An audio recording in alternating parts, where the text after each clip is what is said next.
और ब्रोमकेश ब्लॉग में आप सभी भाइयों को नमस्कार।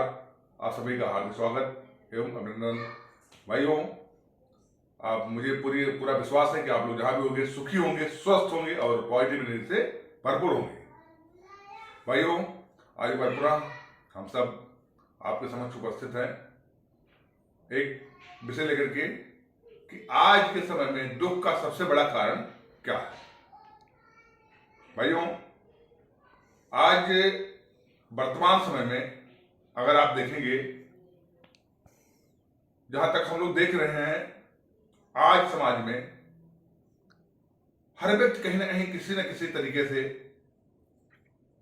परेशान है, व्यथित है, संतोष नहीं है, मन में चिंताएं लगी रहती हैं, हमेशा अनहोनी का डर होता है। ये किसी एक व्यक्ति की बात नहीं है, ये समस्त समाज में ये चीजें इसमें पूरी तरह से व्याप्त हैं। आप अपने बारे में सोचिए, हम अपने बारे में सोचिए, तो आप लोगों को हम सबको ये मिलता है कि हमेशा कोई ना कोई एक निगेटिव थॉट्स दिमाग में चलते रहते हैं। भाई, उसका कारण क्या है? बहुत हद तक हम लोग जानते भी हैं, लेकिन उसका निदान क्या है? जानते हैं और निदान भी। हम ये भी जानते हैं कि दुख क्यों है, और ये भी जानते हैं दुख का निदान क्या है। दोनों चीजें भाइयों, आपके अंदर ही आपके दुख का कारण और आपके उस दुख का निदान भी है।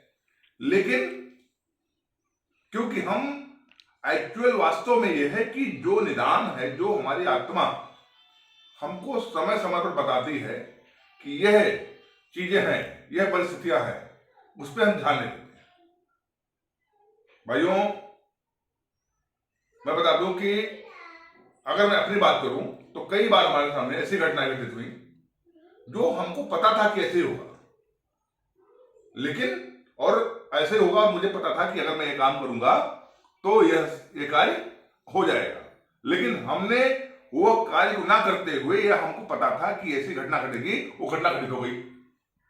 कारण क्योंकि मुझे पता था कि अगर मैं ऐसे कार्य को कर दूंगा तो घटना टल जाएगी, लेकिन हमने उस कार्य को नहीं किया।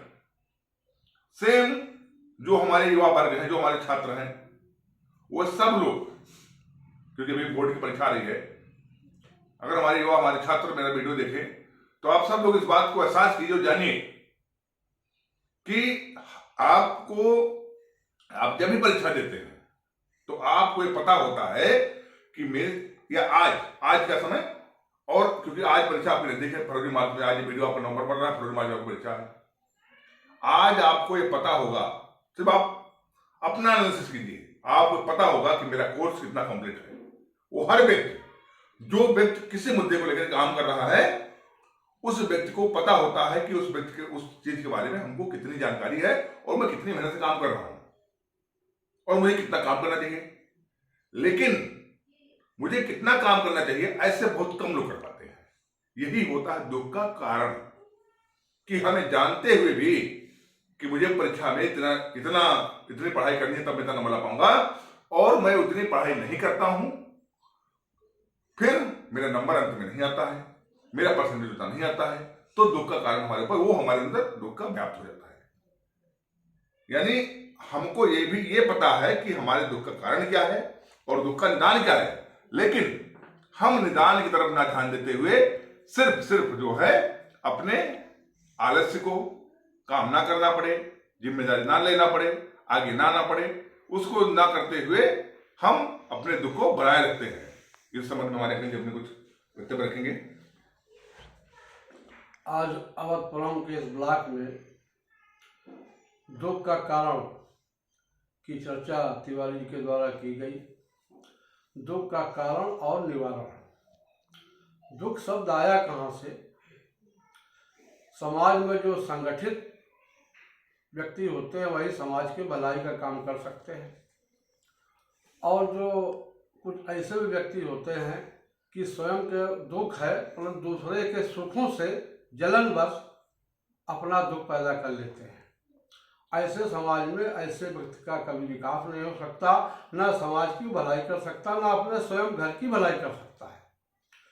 आज हम इस समय समाज में यही चलन है, मैं यही देख रहा हूँ कि आदमी अपने घर को ना देख करके दूसरे के सुखों के पीछे पड़ा है और अपने दुख के बारे में कतई उसे चिंता नहीं, इसलिए उसके घर में दुख व्याप्त है। ये उसका कारण है।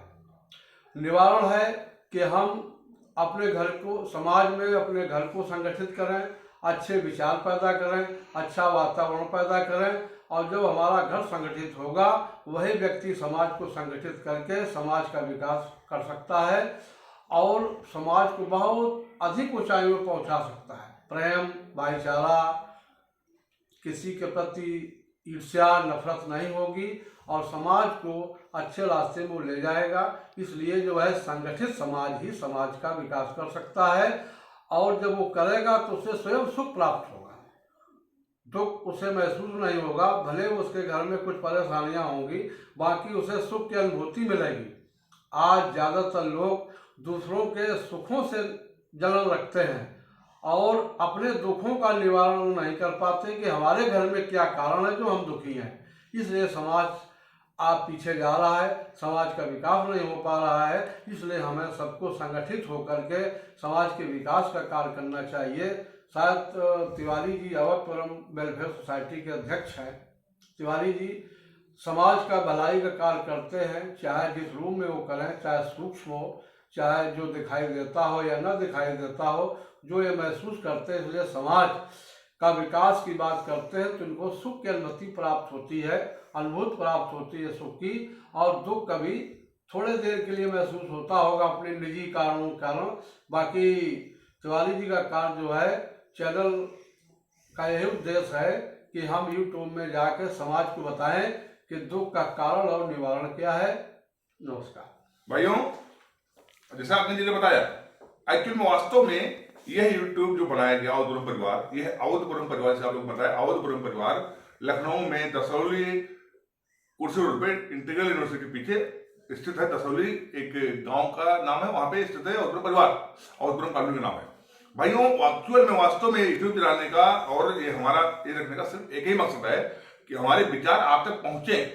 हम सब जानते हैं, आप भी जानते हैं, लेकिन उस चीज को ना तो अपनाते हैं और ना तो कर पाते हैं। भाइयों, एक्चुअल में ये अंकल जी ने जो हमारे पॉइंट रखा कि एक सबसे बड़ा दुख ये भी है कि आज कोई भी व्यक्ति सामने वाले व्यक्ति के जो है उसके विकास को देख के उसको जलन होती है।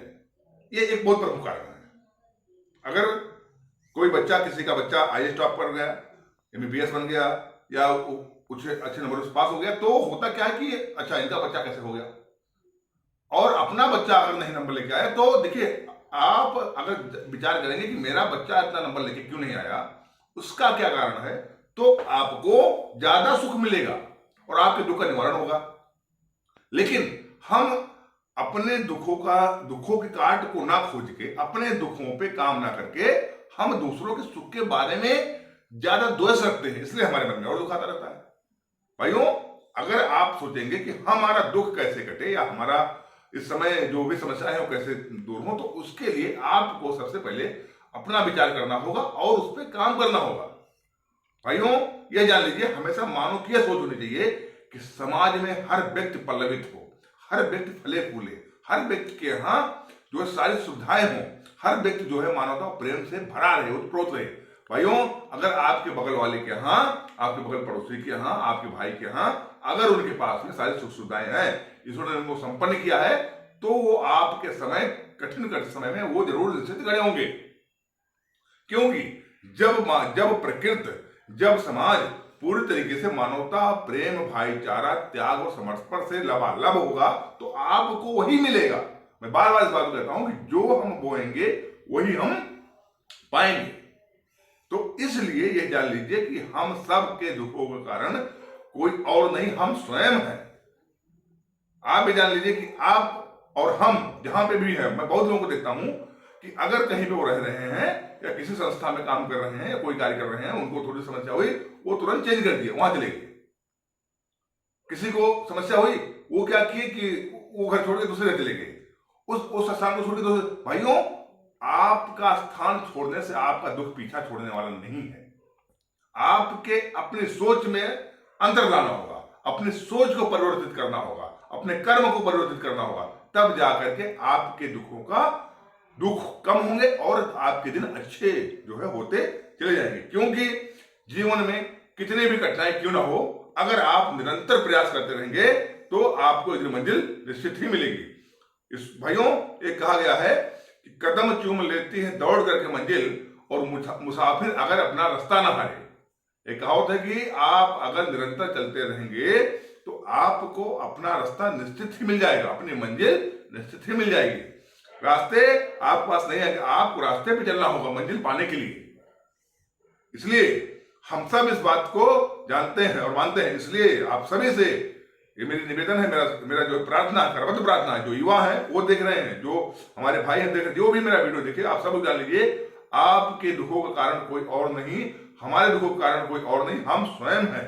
हम एनालिसिस करें कि हम कहां पे वीकनेस कर रहे हैं, उसी अनुसार आप काम कीजिए, उसी अनुसार आप प्लानिंग कीजिए, और उस कर्म में आपकी सोच में, आपके कर्म में हमेशा ईश्वर का आवास होना चाहिए, सच्चाई का आवास होना चाहिए। क्योंकि मित्रों, जहां पर सच्चाई का आवास होगा, जहां पर ईश्वर का आवास होगा, वहां पर तो शांति है। क्योंकि शांति कहीं ढूंढने से नहीं मिलती, शांति आपको यहां मिलेगी, आत्मा में मिलेगी भाई, वो भी आपके अच्छे कर्म से, आपके अच्छे विचार से। तो आइए हम सब मिलकर आज एक प्रण लें कि आज जब ये मेरा वीडियो आप देख रहे हैं, उस समय से, उस दिन से अच्छे विचार को डेवलप करेंगे, भाईचारे को बढ़ाएंगे और निरंतर समाज के विकास में अपनी अग्रणी भूमिका निभाएंगे। भाइयों, हम सब का एक ही मकसद होना चाहिए कि प्रेम जगे, भाईचारा जगे और एक दूसरे का त्याग और समर्पण जगे। भाईचारा, प्रेम, वात्सल्य और त्याग एवं समर्पण हमेशा समाज में हिलकोरे ले। हर समाज पूरी तरीके से प्रेम से प्रफुल्लित रहे, समाज हमेशा एक दूसरे के प्रति जो है समर्पित रहे, ऐसे समाज की हम कल्पना करते हैं और उसी लिए हम निरंतर कार्य करें। भाइयों, हम फिर ईश्वर से प्रार्थना करेंगे कि हे प्रभु, अपने इस वसुंधरा को, मानव रूपी समाज को, समस्त समाज को, समस्त विश्व को अपने आशीर्वाद से संचित रखें और सबका कल्याण करें। मिलते हैं भाइयों पुनः किसी की ब्लॉग में। आप सबका बहुत बहुत आभार, बहुत बहुत धन्यवाद। भाइयों, अगर आप सब लोगों ने मेरा चैनल सब्सक्राइब ना किया हो तो कर लीजिए, बेल आइकन को बटन को दबा दीजिए, जिससे हम लोग जो बात करें वो आप तक पहुंचे। बहुत बहुत धन्यवाद। नमस्कार।